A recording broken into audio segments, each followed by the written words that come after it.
Nasa linya natin Well, si Ginoong Sunny Africa, Executive Director ng Ibon Foundation. Ginoong Africa, magandang umaga. Si Joel Siweng po ito. magandang umaga po. Good umaga, Sir Joel Mamoy. Ito na naman tayo. Happy Labor Day po. Opo, Happy Labor Day. Pinagpag-uusapan na naman po natin yung living wage. 1,200. Tingin nyo ba may pag-asa itong 1-2. 1,200 na living wage, Sir Sunny? Kung usapin ng... sorry po. Sige po. Go ahead.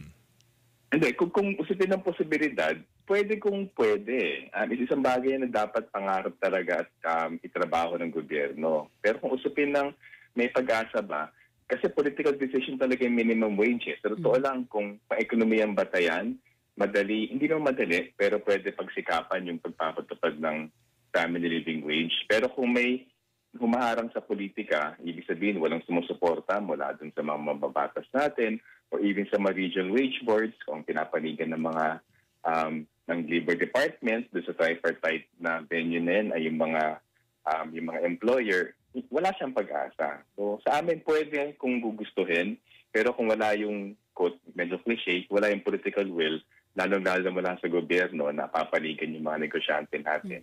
Wala talaga siyang pag-asa. Anong dapat gawin ang manggagawa natin para ito'y matupad? Itong ganitong pangarap ay matupad po nila? Well, sa amin, pinaka-basic, ginagawa nila ngayon. Yung mga pagkilos ngayon, mahalagang pagpapakita yan na anong demand ng manggagawa.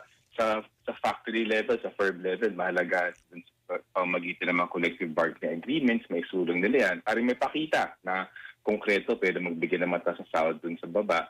Pero in the end po, yun nga political decision talaga siya. At I think yung naihalimbawa nyo na may plantang kayong bansa na mataas yung minimum wage, political decision nung kasi sa bansa na yan, napalakasan ng kanilang industriya para maging produktibo yung kanilang ekonomiya, para makapaglikha ng trabaho, kung saan pwede bigyan ng karapatang halaga yung manggagawa. And again, mas masaklaw yan, pero even yung ganong klase pagpapatupad ng industrial policy, political decision na unfortunately wala halimbawa ng Marcos administration. Yun bang 1,200 na living wage per day ay realidad pa yon? Makatotohanan pa po ba yun, Sir Sunny? Kasi parang ang tagal ko naririnig na 1,200 ay living wage. Sa taas na ng nilaki-laki ng inangat ng presyo ng bilihin at serbisyo, makatotohanan pa ba yung 1,200 na living wage o dapat iangat pa yun? Well, sa pag-compute naman namin, as of yung huling inflation data ng PSA noong March 2025, kung i-average yung family living wage across yung 17 na region ng Pilipinas, yung average family living wage ay nasa 1,225 pesos. So yung dalawang outlier dyan, sa Region 8 medyo mababa, about 900. Sa BARM, grabe, malaki, over 2,000. Pero yung mayorya, 15 region, pumapalo sa about 1,200 naman eh. So sa amin, napaka-realistic. Hindi siya malupa umuhay, yun gusto may diin. Pero I think, syempre, grabing ginhawa mararamdaman ng mga manggagawa at kanilang pamilya dyan. Oo. Paano kung halimbawa, may mga pagsisikap kasi ang gobyerno na pababain ng presyo katulad ng sa bigas. Malaking bagay na yun kung makakabili ka ng 20 pesos, hindi ba? Kaya lang, isa lang ang bigas sa bilihin na mataas ang presyo, ngayon na ibababa ang presyo on a limited scale. Pero kung halimbawa, magawa ng paraan yung presyo ng ibang mga bilihin, kakayanin ba yun?